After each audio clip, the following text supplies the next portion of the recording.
다시 한번, 우리 가정은 하나님의 집입니다. 할렐루야. 오늘 우리가 예배를 드리면서 우리 가정이 하나님을 모심으로 인해 복을 받았던 오벳 에돔의 집과 같이 복받기를 간절히 축원합니다. 그래서 오늘은 아멘 안 하신 분들을 위해서 말씀을 전하도록 하겠습니다. 성취 중심의 한국인들은 모든 영역에 있어서 매우 탁월한 능력을 보여주고 있습니다. 유태인들을 게으름뱅이로 보이게 만드는 민족은 우리 민족 말고는 없는 것 같아요. 정말 성실하거든요. 그래서 이렇게 성실하게 일하고 근면하게 우리가 자신을 개발해 나가고 함으로 인해서 모든 영역에 있어서 굉장한 탁월함을 지금 보여주고 있습니다.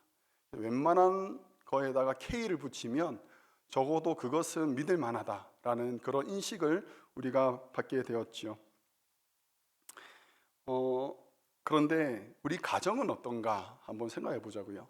한국인들의 가정은 K자 붙이면 어떤 느낌이 있을까요? 갑자기 자신감이 확 떨어지지 않습니까? 2021년 퓨 리서치에서 17개 나라를 대상으로 설문조사를 했습니다. 질문은 이것입니다. 삶을 의미 있게 만드는 요소는 무엇인가? 라고 질문합니다.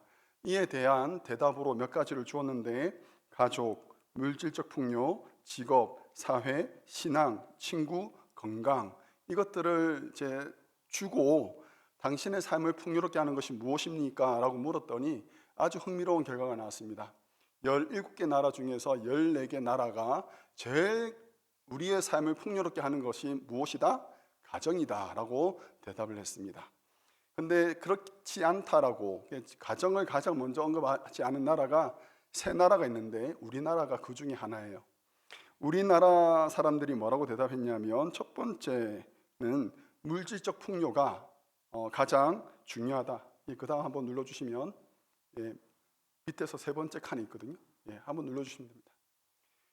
우리나라 사람들은 나의 삶을 가장 풍요롭게 만드는 것은 물질적 풍요다라고 말을 했고, 두 번째는 건강이다라고 대답했습니다. 세 번째 가서 가정이다라고 대답했어요. 우리나라의 정서로는 가정은 나의 삶을 아주 든든하게 지켜주는, 나의 삶을 풍요롭게 만드는 가장 중요한 것이다라고는 보지 않는 거지요. 아까 전에 제가 말씀드렸던 여러 가지 요소 중에서 신앙이 있었습니다. 흥미롭게도 신앙을 언급한 나라가 있었어요. 바로 미국입니다. 미국은 가족을 가장 먼저 대답했고요. 친구, 물질적인 풍요, 직업, 그 다음에 신앙을 언급했어요. 그래서 미국은 적어도 신앙에 영향력이 있는 나라다라고 우리는 볼 수 있습니다. 대한민국은요? 있습니다. 1% 있습니다. 1%가 신앙이 나의 삶을 가장 풍요롭게 만든다라고 대답을 했어요. 그렇지만 그렇게 영향력이 미미하죠. 그래서 우리 한국 사람들이 가족끼리, 친척끼리 모였을 때 가장 많이 나누는 이야기의 주제가 뭡니까? 돈이 되는 거죠. 연봉이 얼마니, 집값 얼마나 올랐니, 이런 것이 가장 최고의 화두가 되는 것입니다. 그러다 보니 결혼율과 출산율은 계속해서 줄어들고 있고요. 이혼율은 계속해서 높아지고 있습니다. 우리 믿는 사람들의 가정은 다르겠죠? 확실하게 우리는 자신감이 없네요. 비슷해요. 믿는 사람들의 가정도 크게 다르진 않더라고요. 제가 존경하는 목사님이 있습니다.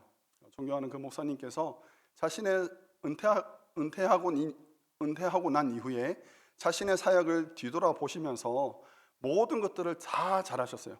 사역도 잘하셨고, 그리고 교회도 건강하게 세웠고, 모든 것을 잘하셨는데 딱 한 가지 아쉬워하는 것은 가정이었습니다. 가정을 위해, 교회를 위해서, 성도를 위해서 불철주야로 돌아보시면서 열심히 수고했지만 정작 자기의 가정은 돌아보지 못했다라고 말씀하시면서 안타까워하셨던 장면을 저는 기억을 합니다. 하루하루를 치열하게 살아갑니다. 그리고 집으로 들어서는 순간 모든 긴장이 풀어지게 됩니다.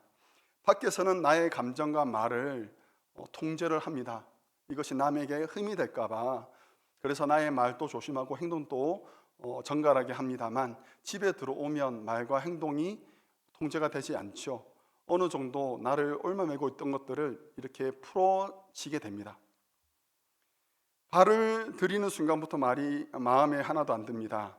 애들 장난감은 이리저리 널려 있고 싱크대는 가득 차 있고 환대받는 것을 기대하기는커녕 오자마자 쓰레기 내놓으라고 등 떠밀려 나가는 것이 그런 모습이죠.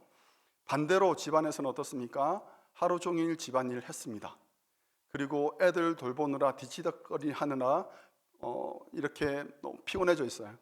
이제 남편이 퇴근하고 들어왔으니 손이 좀 벌었죠. 이 사람이 좀 봐주면은 이제 저녁을 할 수 있으니까.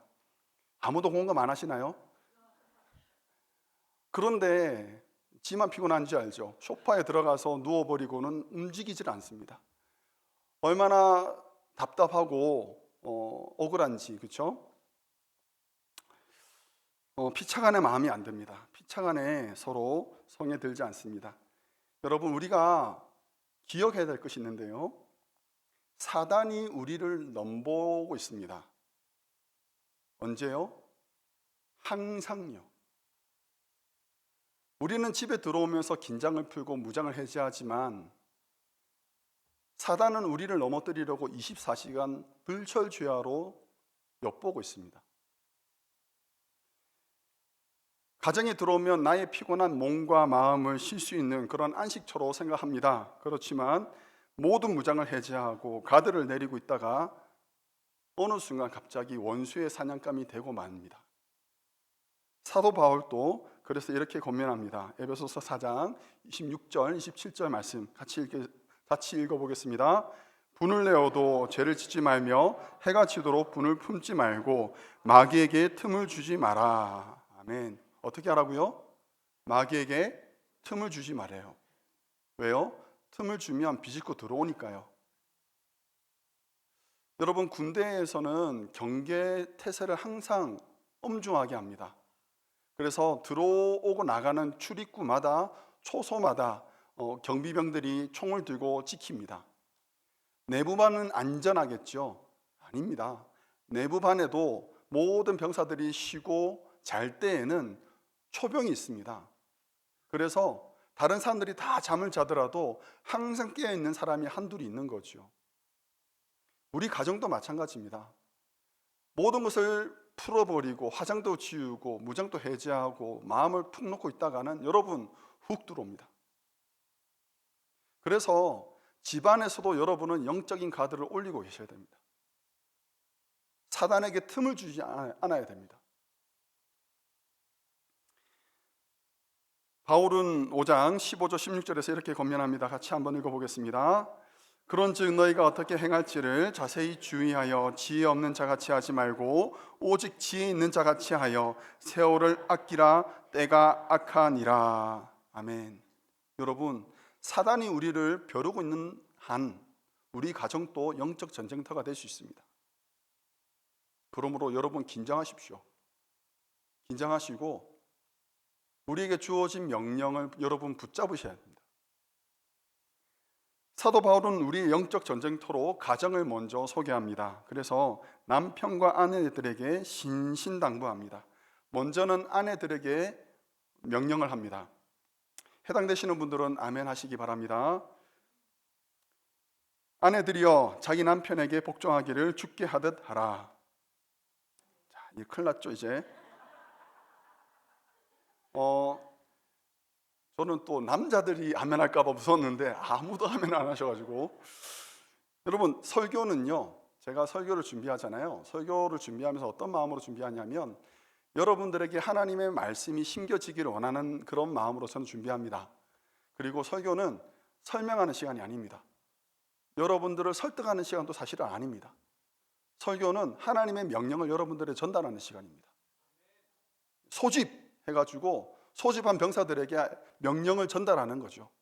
그럼 여러분들은 그 명령을 받아서 사명을 다시 한번 새롭게 하는 시간이 되어야 됩니다. 그러므로 하나님 말씀이 선포될 때는 여러분 아멘으로 받으시기 바랍니다. 할렐루야. 이 정도로는 안 됩니다. 그래서 우리가 하나님의 신실한 군사로 서기 위해서는 하나님 말씀에 헌신하겠다라는 다짐을 가지고 예배에 임하시기를 간절히 축원합니다. 다시 한번 제가 읽어드리겠습니다. 해당되시는 분들 아멘 하십시오. 아내들이여 자기 남편에게 복종하기를 주께 하듯 하라. 할렐루야. 아멘. 그리고 나서 이제 25절 남편들에게 명령합니다. 한번 보겠습니다. 남자들, 남편들아 아내 사랑하기를 그리스도께서 교회를 사랑하시고 그 교회를 위하여 자신을 주신 같이 하라.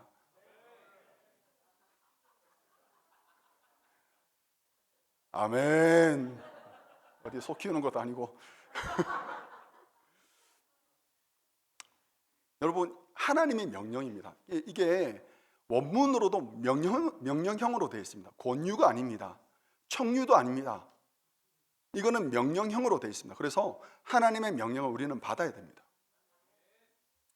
사도 바울은 남편과 아내의 관계를 뭐로 비유를 하고 있느냐? 그리스도와 교회로 비유하고 있습니다. 여러분, 교회의 머리는 누구시죠? 예수님이시죠.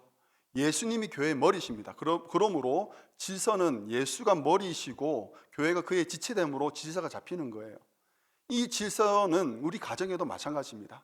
하나님께서 그렇게 세우신 거예요. 그러므로 여러분 가정의 질서가 바로 잡히기를 간절히 축원합니다. 그렇지만 여러분, 그리스도는 자기의 지체된 교회를 위해서 무엇을 주셨습니까? 전부를 주셨습니다. 전부를 주셨어요. 그러므로 머리 대신 남자들이요, 그리스도께서 교회를 사랑하신 것처럼 여러분들의 가정을, 여러분의 배우자를 사랑하시기를 바랍니다. 핸들을 꺾을 때 여러분 자기 살려고 꺾지 말으셔야 돼요. 핸들을 꺾을 때 배우자를 위해서 꺾으셔야 됩니다.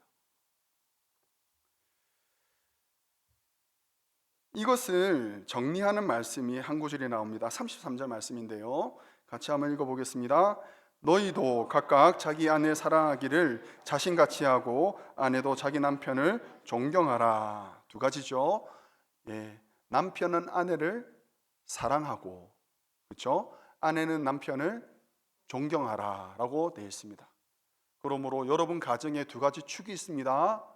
사랑과 존경으로 여러분의 가정을 바로 세우시기를 간절히 바랍니다. 그리고 나서 바울은 우리 가정의 또 다른 한 부분을 우리에게 보여줍니다. 바로 부모 자식 간의 관계이지요. 부부 관계도 쉽진 않습니다만 그것만큼이나 어려운 것이 부모 자식 간의 관계입니다. 얼마나 가슴 아픈 일들이 우리 주변에서 일어나는지 모릅니다. 차라리 남보다 못한 관계가 되는 경우들이 우리 주변에서는 종종 일어납니다. 그래서 우리는 하나님의 말씀이 필요합니다. 6장 1절에서는 자녀들에게 명령합니다. 해당되시는 분들은 아멘 하시기 바랍니다. 우리 유스그룹이 같이 좀 들어왔는데요, 또 나갔네요. 자녀들에게 명령합니다. 자녀들아, 주 안에서 너희 부모에게 순종하라. 이것이 옳으니라. 아멘. 우리 자녀들은 아멘 해야 돼요. 이거에 대해서 부연 설명을 하지 않습니다. 사도 바울은 자녀가 부모에게 순종하는 것은 당연하대요. 당연하기 때문에 더 이상 이것을 서포트하는 그런 이유를, 근거를 대지 않습니다. 이것이 옳으니라 라고 말을 마치는 거예요. 사랑하는 우리 성도 여러분, 여러분의 부모님들에게 말씀에 순종하시기를 바랍니다. 여러분의 부모님들을 무거운 분으로 받으시기 바랍니다. 무겁다라는 것은 그분이 얼마나 중요한지에 대해서 인지하는 거죠. 그리고 나서 여기에는 약속을 하나 붙이는데 뭐라고 얘기하느냐? 이로써 내가 잘되고 땅에서 장수하리라. 다시 한번, 기회가 있습니다. 여러분, 아멘으로 여러분은 기회를 붙잡으시기 바랍니다. 이로써 내가 잘되고 땅에서 장수하리라. 이 복을 다 누리시길 바랍니다. 그래서 우리 가정의 부모님과 자녀 간의 관계가 바로 세워짐으로 우리 자녀들이 땅에서 잘 되는 그런 은혜가 있기를 간절히 축원합니다. 그리고 나서 부모에게 좀 표현이 적절하진 않지만 명령합니다. 부모님들 잘 들으십시오. 아비들아, 너희 자녀를 노엽게 하지 말고 오직 주의 교훈과 훈계로 양육하라. 우리 부모님들 다시 한 번만 더 기회를 드리겠습니다. 제가 다시 한번 말씀드리지만 여러분 말씀 앞에 여러분 순종하셔야 됩니다. 그래서 이거는 여러분들이 강단에서 여러분들의 폭력을 행사하는 게 아니에요. 굽히지 않는 여러분들의 무릎을 꿇리는 일이 강단에서 하는 일인데 말씀에 여러분 순종하시기 바랍니다. 다시 한번 아비들아 너희 자녀를 노엽게 하지 말고 오직 주의 교훈과 훈계로 양육하라. 아멘. 저도 이 말씀에 아멘 하기가 쉽지 않습니다. 얼마나 정말 빨리 나갔으면 좋겠는데 매일이 영적 전쟁터고 여러분 그럼에도 불구하고 우리 부모님들 정말 잘하고 계세요. 정말 열심히 하셨죠. 우리 자녀들을 주의 교훈과 훈계로 양육하는 일에 정말 온 힘을 다 쏟으셨습니다. 믿음의 자녀로 믿음의 가문으로 세우기 위해서 우리 부모님들이 얼마나 많이 기도하셨는지 우리도 알고 있습니다. 그런데 한 가지 어려운 게 뭐냐면 자녀를 노엽게 하지 마는 것. 하나님께서 우리에게 주신 명령에는 자녀를 노엽게 하지 않는 것도 포함이 되어 있어요. 우리가 종종 실수하는 것이 있죠. 자녀를 내 건 줄 알고 내 소유물인 줄 알고 내 말을 다 들어야 되고 내가 시키는 대로 해야 되고 내가 만드는 울타리 안에서만 지내야 되고 그것은 우리의 착각일 수 있는 거죠. 사랑하는 성도 여러분, 우리에게 주신 자녀는 누구의 것입니까?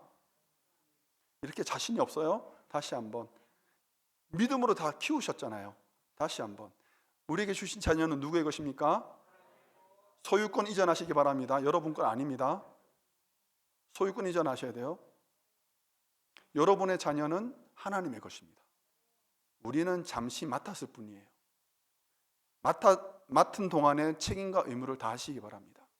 그러나 우리의 자녀는 하나님의 것입니다. 그러므로 하나님께서 주신 하나님의 자녀를 우리가 함부로 노엽게 하는 것은 우리가 잘못을 범하는 거죠. 다 저보고 하는 소리예요. 다 저보고 여러분 제가 이것을 몇 번 읽었겠습니까? 그렇죠? 여러분은 오늘 처음 듣지만 저는 몇 번이나 읽었겠습니까? 마음에 아로새기고 있습니다. 저는 자녀를 노엽게 하지 않는 것, 믿음으로 양육하는 것. 그래서 사도 바울이 우리 가족 구성원들에게 주신 말씀을 다 정리를 하면 이렇습니다. 아내는 남편에게 복종하고 남편은 아내를 예수님께서 교회를 사랑하시듯 사랑하는 것, 자녀는 부모에게 순종하고 부모는 자녀를 노엽게 하지 않는 것. 이것이 바로 오늘 우리에게 주는 하나님의 말씀이에요. 사도 바울은 이 모든 그 명령들, 말씀들의 핵심적인 가치관을 우리에게 소개하고 있습니다. 그것은 21절에 나옵니다. 21절 같이 읽습니다. 그리스도를 경외함으로 피차 복종하라. 아멘. 두 가지입니다. 피차 복종하는 것, 그리고 그리스도를 경외하는 것. 이 두 가지예요. 남편과 아내 그리고 자식과 부모는 여러분 일반 복종이 아니라 일방적인 복종이 아니라 쌍방 복종이 되어야 됩니다. 복종한다라는 것은요, 자신을 상대방보다 낮추는 거예요.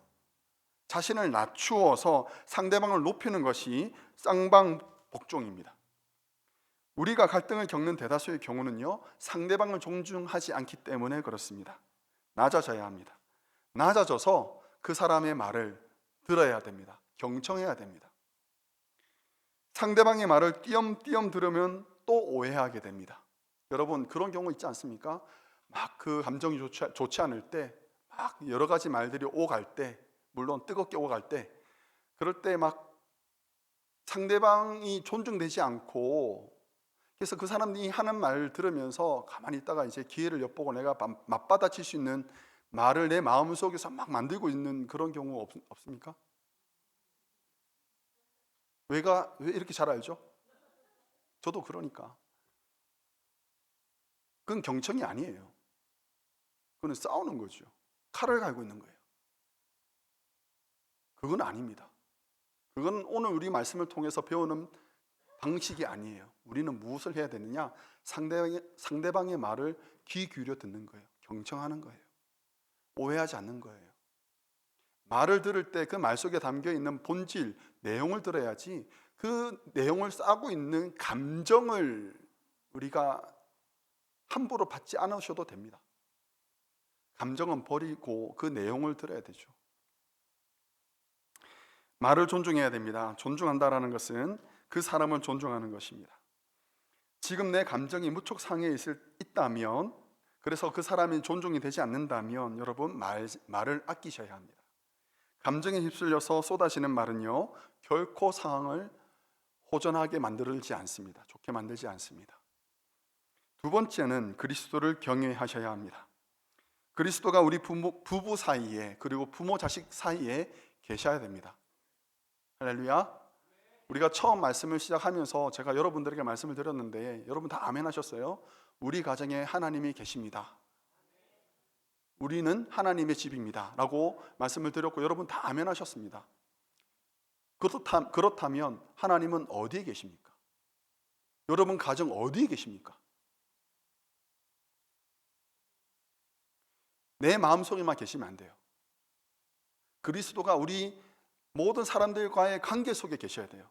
나와 아내 사이에 예수님이 계셔야 되고 나와 부모님 사이에 예수님이 계셔야 돼요.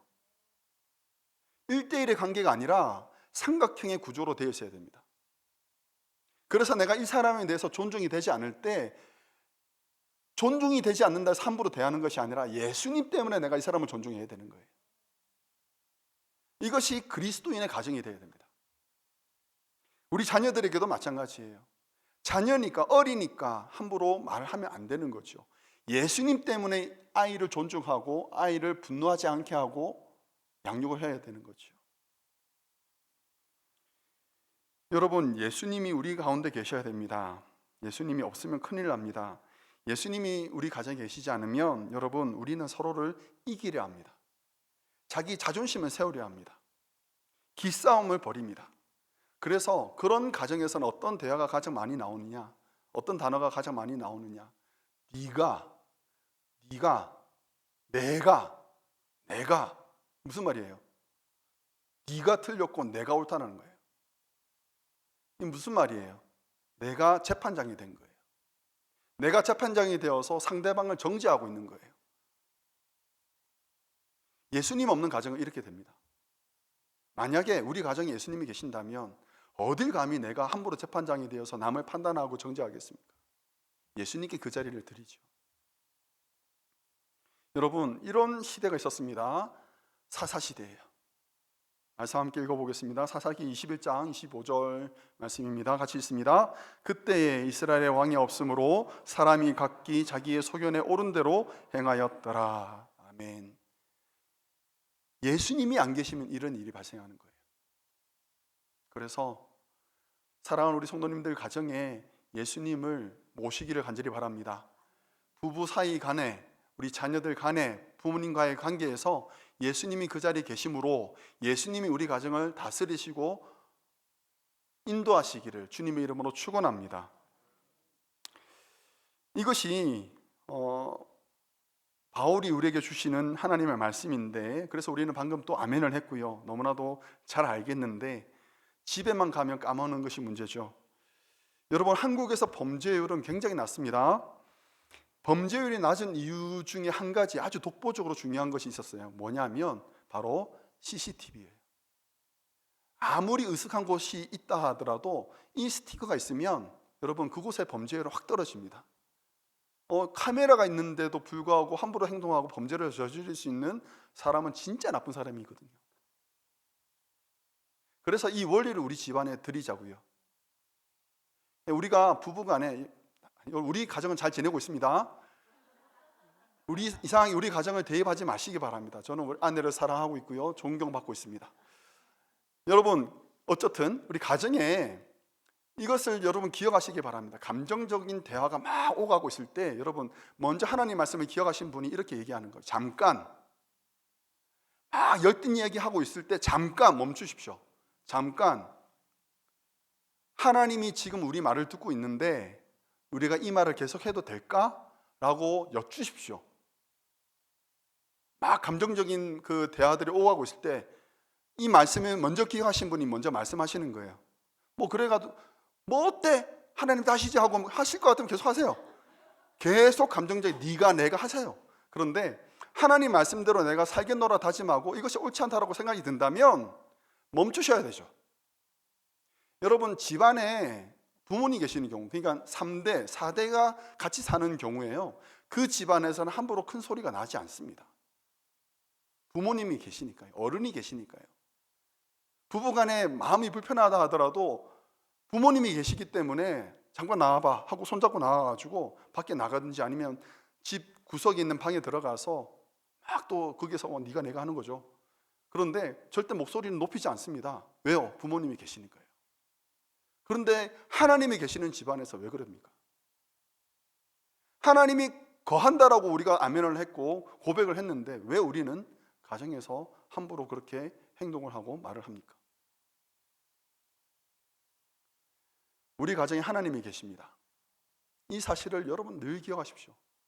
그리고 배우자에게 이렇게 말씀하십시오. 배우자에게 기싸움하지 마시고 내가 옳고 네가 틀리고 그거 따지지 마시고, 여러분, 내가 이거 정말 못하고 내가 이거 연약한데 여보 기도해줘.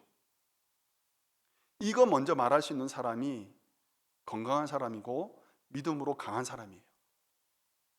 우리는 연약한 것이 자랑이거든요. 그것이 우리 가정에 예수님이 계시는 것을 인정하는 행위입니다. 사랑하는 성도 여러분, 그리스도를 경외함으로 피차 복종하시기 바랍니다. 그리스도를 두려워하기에 부모는 자녀를 존귀히 여기고 자녀는 부모님 말씀에 순종해야 합니다. 그리스도를 귀하게 여기기에 남편은 아내를 더욱 사랑하고 아내는 남편을 존경합니다. 그리스도를 경외함으로 하나님 기뻐하시는 복된 가정 되시기를 주님 이름으로 축복합니다. 함께 기도하겠습니다.